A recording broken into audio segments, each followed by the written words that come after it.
Good start though. Good start for today's reading. We shall continue.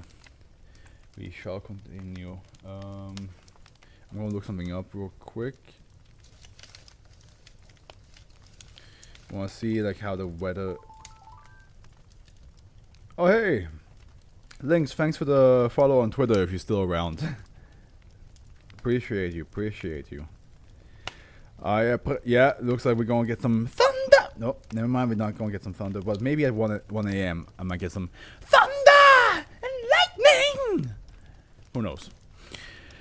Oh god, we got a long ass title here. Almost like it's the same length as the entire local family chokes to death on single calculator. This one is called Sir Michael Cavendish in the Guise of the King of Serpents.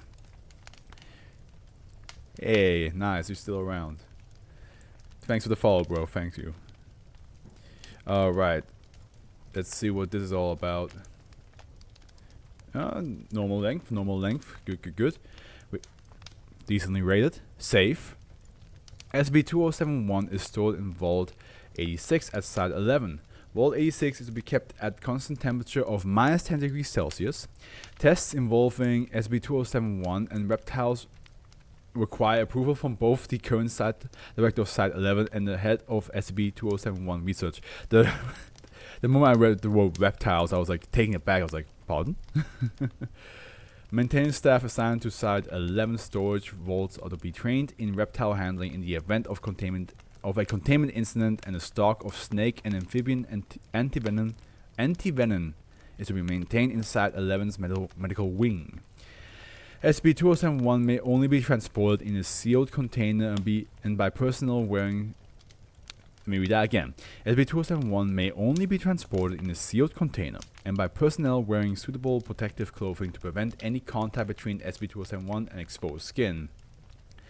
We have also that's also like a common thing with SCP is like don't touch it with your bare hand and skin. You know, like you just don't do that. There's quite a lot of them, which just makes sense. You know, it's like the simplest thing to do. Like how do you make it dangerous? Don't touch it. SCP-2071 is a full-length portrait measuring 106 centimeters by 48 centimeters entitled Sir Michael Cavendish in the Guise of the King of Serpents. The painting is a work in oil paints on canvas, purportedly painted in 1799 by Adam William Jardine as a portrait of English military officer and Baronet Michael Cavendish, though it does not appear to be factual likeness. The painting's central subject is a male humanoid figure in the 18th century British military dress seated at a table facing to the left of the painting, with his right arm resting on the tabletop and holding a cup or goblet, his left arm by his side. The figure is clearly not human and possesses mottled green skin, scales on portions of the face and hands, eyes with yellow irises and vertical slitted pupils, and no hair. Okay, we got another reptile-based SCP, like lizard people. We had that one before where like a bunch of people, like the whole conspiracy theory that the lizard people exist in our world, that was basically made into an SCP. And within this series, like literally a couple SCPs ago, we read that where like it's like, oh yeah, was like unsure if they exist or not, because there was like always like a new twist, like, oh, the Foundation was like raising them and made lizard people so they have like, you know, people that they have like internal spies, but then it's like, oh no, that's all a lie, that doesn't exist. So yeah, this is the second lizard people one. But this time it's a portrait of one. The scene is illuminated by a light from a window to the right of the subject, and a second indistinct humanoid figure is visible standing behind the subject's right shoulder, obscured by darkness. Mom? No, that's just kidding. Skin contact with the painted surface of SCP-2071 is fatal. Through an undetermined process, individuals exposed to SCP-2071 in this fashion begin to produce a number of fast-acting neurotoxins within their own bloodstream. leading rapidly to death by respiratory failure. Examination of toxins found in specimens exposed to SCP-2071 indicate a wide variety of toxins are produced, some of which appear to be active components of a variety of snake venom. Makes sense because it's a lizard person.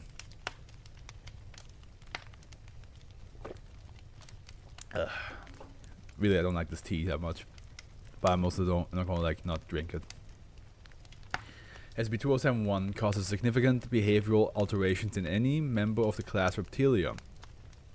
Oh, reptiles within a certain distance of SCP-2071 will attempt to reach it by any means available to them. I can touch you, Harry. The exact distance of this effect is difficult to ascertain accurately and appears to vary over time, but is believed to extend at least 5 kilometers. That is around the painting at all times. That's some distance. If in that 5 kilometers a single lizard pops into that range, it's just like it just goes crazy and just dashes towards wherever the painting is. Like imagine like a snake just minding its own business, just slithering on the road, just having a good time, and then it touches that one little corner, that one corner where the effect is happening, and just goes like, and then it just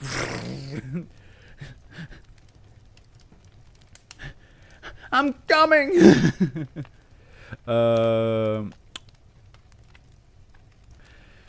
Reptiles affected by SCP-2071 will attempt to travel to its location even at the risk of injury. Wow, they want to touch that. Reptiles affected by SCP-2071 congregate around the painting and largely remain motionless. Oh great, it's a cult. Reptiles in SCP-2071 presence do not appear to require food, water, exterior heat sources, or sleep, and despite the lack of movement tend to remain in good physical health. SCP-2071 affected reptiles react violently to attempt to remove them from its presence, though they are otherwise largely non-responsive. Prolonged exposure to SCP-2071 causes physiological changes in reptiles, usually beginning after several days of continued exposure. Typically, this results in an increase in size and development of venom glands in non-venomous species. I was about to say like, oh, maybe they become human, and this is another way of lizard people to exist, but nope. They just get big. Become big. Then 1. Abridged test log for SCP-2071. Test 8. Date. Analysis of physical changes. Rationale. Analysis of physical changes in SCP-2071 affected reptiles over long periods of time. Procedure. A single female green iguana measuring 1.4 meters in length. Big fucker. Placed in SCP-2071's chamber. Cooling at Vault 86 was suspended for the duration of the experiment. The specimens were selected for its size, herbivorous nature, and docility. The iguana was monitored regularly by qualified herpetologists and veterinarian throughout the experiment. Results. Growth in the specimen was first detected on day 3 of the experiment. By day 4 of the experiment, the specimen had increased to 1.45 meters in length and had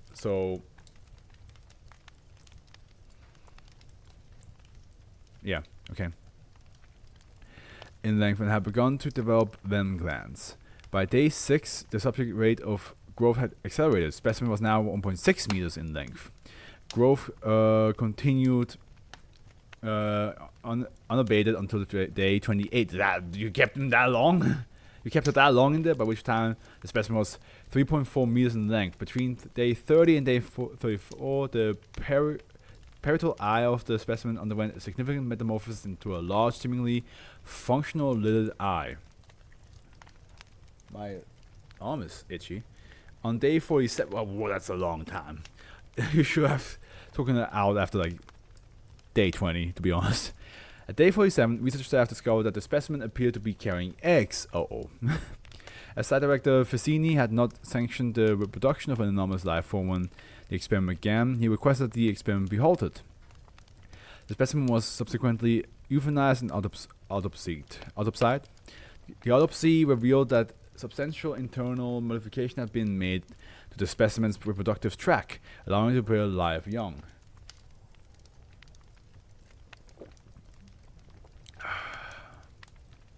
A single foetus was found in the specimen's uterus. This foetus was reptilian, with a humanoid body plan, developed cerebrum, scaled skin, slitted eyes, pointed teeth, and a vestigial tail. Oh, so that's how they do it. So I was not wrong with the painting was creating lizard people. The genetic makeup of the foetus did not match the mother, and some sections of its genome closely resembled the human genome. A full report on the biology of both specimens and foetus can be found in document 2071 Padraig. Addendum 2. SCP-2071 is one of the 4 known paintings by Adam William Jardine, believed by the Foundation to be both currently extant and to possess anomalous properties, and the only one presently in containment. Of the other paintings, the root and the pit, E-456, is believed to be in the possession of the Horizon Initiative, while the hunting party, E-459, and Celia Penrose in the Guise of the Fountain, E-460, are in the possession of an unknown private individual. Jardine was a minor English painter active between 1790 and 1819, when he is believed to have died of tuberculosis. Contemporary sources indicate that Jardine was widely believed to be mentally ill and suffered from visual hallucinations. I don't think it was hallucinations. Something tells me those weren't the hallucinations. The portrait is not believed to have had any anomalous properties at the time it was painted.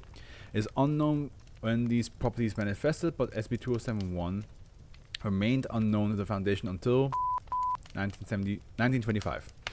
When it was recovered after 2 people died as a result of an attempt to place the painting along with others in the public trust in lieu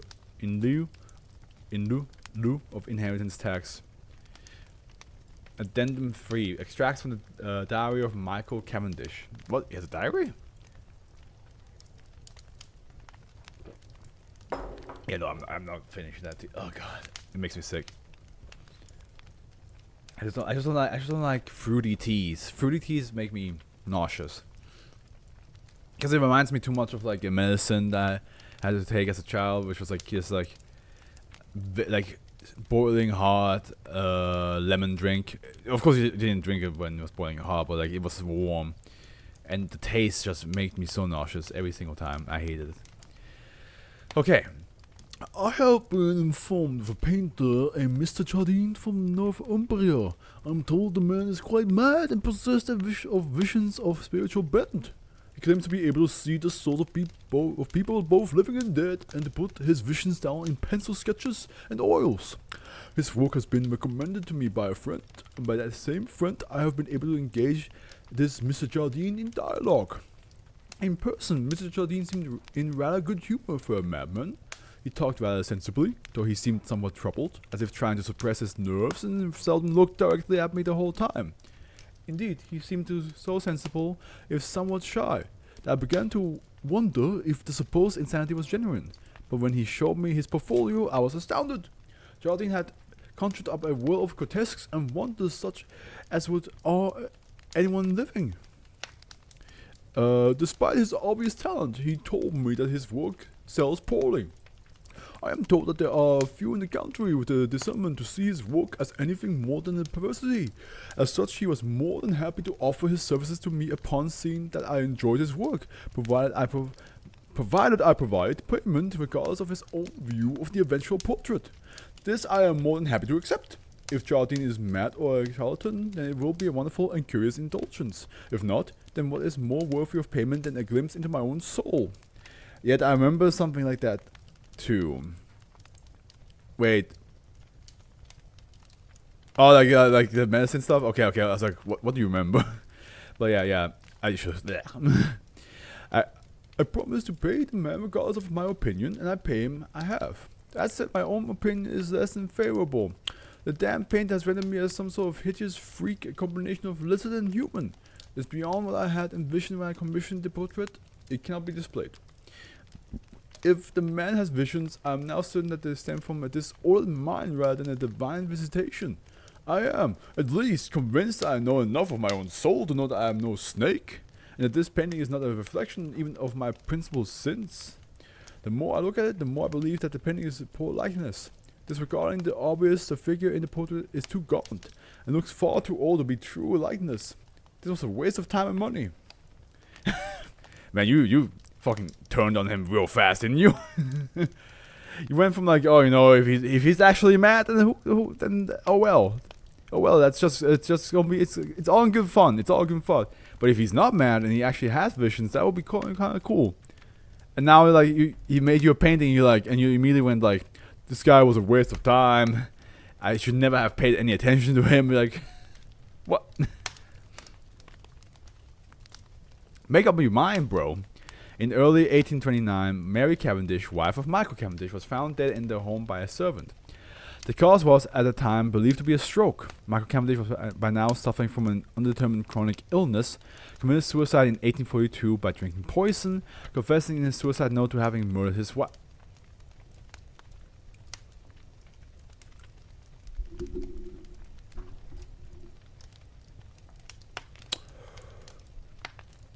Pardon. Also, let me change that actually. There we go. Pardon. We all hate the shit, yeah, right? Suggestions. I'm always like concerned with this fucking mic, man. I hate it. I hate this mic so much.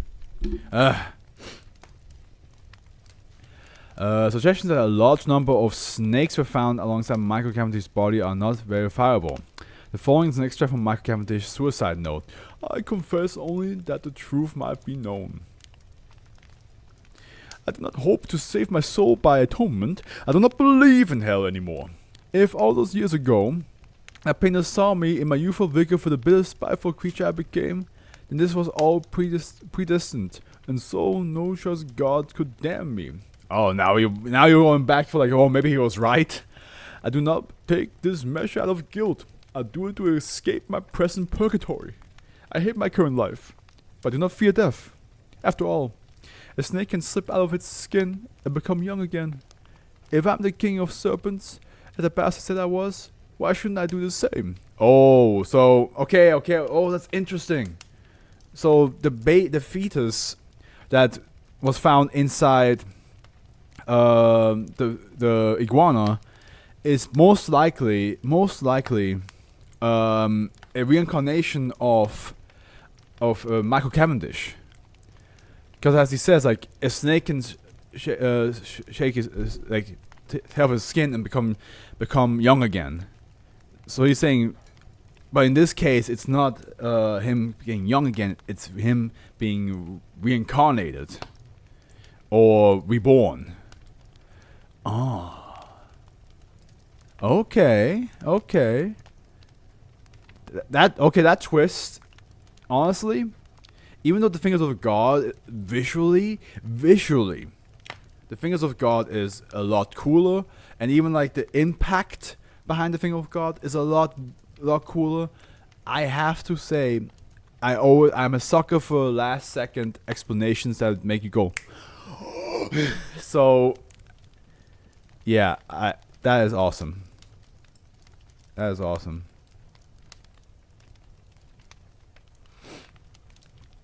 What are you saying UFO, man? What did you see? Did you see something I didn't see, Howard? Cavendish into some weird shit. I'm not sure if it's into that or if that's just like if he just accepts that's who he is. Like imagine if like you grow like a third arm and it falls off every like half a year. And then you're like, you know what? Might as well make use of it. It's not like you're into it. It's kind of like it's just how your body works. But the fact that he killed his wife, why did he kill? Maybe he killed his wife because of the venom. Maybe he killed his wife with the venom. Or he's just like, yeah, he just killed his wife up straight up because he was like going crazy himself. Like he was just bitter, hateful, stuff like that. Who knows? Yeah.